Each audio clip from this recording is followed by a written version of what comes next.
That was a bit of a struggle. But a group of us at the city actually met KJ and some of his faculty advisors who are here today a few weeks ago, and were very interested in the research they're doing and the business startup they founded. So KJ is a 21-year-old electrical engineering student at UBC Okanagan. He's originally from Indonesia. He's one of the co-founders of EmberCure, a wildfire defense startup in partnership with his faculty advisors at the School of Engineering. So KJ is working on developing AI and IoT powered systems to help protect homes and communities. So he's got an interesting story, and I think this is your first time presenting to a crowd like this. Because, you know, engineers are such good presenters, right, guys? But, you know, he's fantastic, and I'm really glad to have him here to meet you all. Thank you.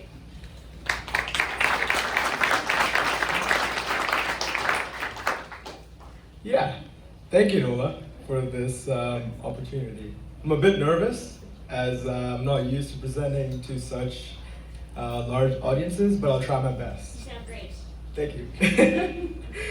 Good afternoon, everyone. I'm Kshitij, or in short, you can call me KJ, and I'm one of the co-founders of EmberCure. And I'm incredibly grateful to be here today. I moved to Canada 3 years ago. Oh, there we go. Right. Yeah, that's me right there. So I moved to Canada 3 years ago, just after finishing high school. I came with a dream of becoming an engineer. I was 10 years old right there. I was already embracing it, but yeah. So on my first day at university, I met Pete, who's right over there. My very first friend, and also my roommate in residence.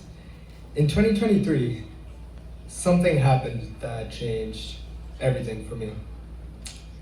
Pete's family was forced to evacuate their home during the McDougall Creek wildfire in West Kelowna.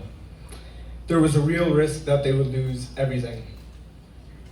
Not just their house, but also the memories, the photos, and the feeling of home. As an engineering student, I couldn't just stand by. I wanted to create something that made a difference. I was also taking a machine learning course at UBC Okanagan at the time, taught by a professor who is now one of the founding members.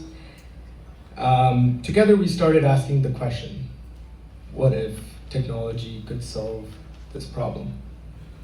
And that's how EmberCure began. So, in summer 2024, I started exploring, going to conferences, getting to understand the problem a bit more better. You can see right there, I went to the fire that happened in West Kelowna, right down Glen Rosa, and I also started developing some tech in my apartment at the time. But let me take a moment to zoom in on Kelowna. Some key facts. The McDougall Creek wildfire alone forced over 10,000 people to evacuate. 10,000! The economic damage exceeded $720 million. And here's the most alarming part. More than 75% of Kelowna is prone to wildfires. Isn't that insane? These numbers aren't just stats on a slide. They represent lives, homes, communities at risk. We knew we had to start building a solution that didn't just react to fire, but actively prevented them. So we built our first prototype. It had three main components: a sensor module to detect environmental changes in temperature, humidity, and gas levels, a sprinkler system that activates when thresholds are crossed, forming a 360 degrees hydration bubble around the house, and an AI-powered camera that uses image recognition to detect smoke and flames in real time. Our vision was to stop the fires before they could reach a home, forming a protective hydration bubble from the outside. But as we dug deeper, we discovered something even more shocking. And you guys are gonna like this one. Over 90% of homes that burn during wildfires ignite from the inside out. I'm gonna say that again. Over 90% of homes lost in wildfires ignite from wind-driven embers inside the house. And I think Dennis also brought this up earlier, it's the embers that are the problem. So,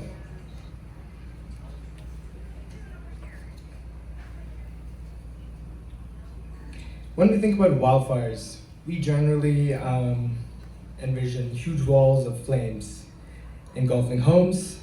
The reality is that homes do not ignite from direct contact from the flame front. In fact, it's estimated that 90% of homes are destroyed indirectly by wind-borne embers that are carried ahead of the fire perimeter. When the heat generated by an intense wildfire is combined with great wind speeds, small burning embers can travel several miles away from the fire perimeter. We saw that happen in 2023 across the lake. That means embers carried by wind sneak in through vents, settle in attics or crawl spaces, and silently start fires within the home. Our outside defense system wasn't enough, and we knew we had to adapt fast. So, we partnered with a company to start implementing ember-resistant vents in the Canadian market. These vents are designed to block embers while allowing airflow.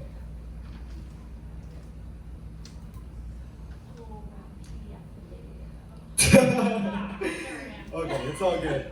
It was a video about the vents as to how it works, but in 5 seconds, the vents we designed and worked with the other company, they have an intumescent coating and a honeycomb mesh.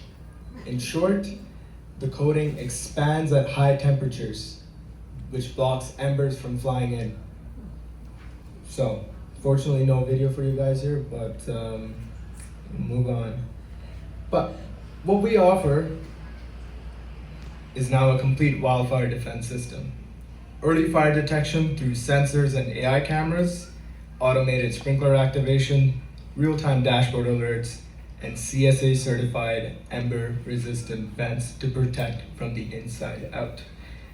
In my eyes, EmberCure is not just a product. It's a system that defends homes from every angle. Over the coming months, we'll be piloting our ember-resistant vent systems across Kelowna, and would love to grow alongside you. Your insights, connections, and collaboration with fire officials, builders, and community leaders will be invaluable as we refine our solution and build a safer, wildfire-resilient city together. To close, thank you all for your time. Let's join forces now to turn ember risk into ember resilience and build a wildfire-safe future together. Thank you.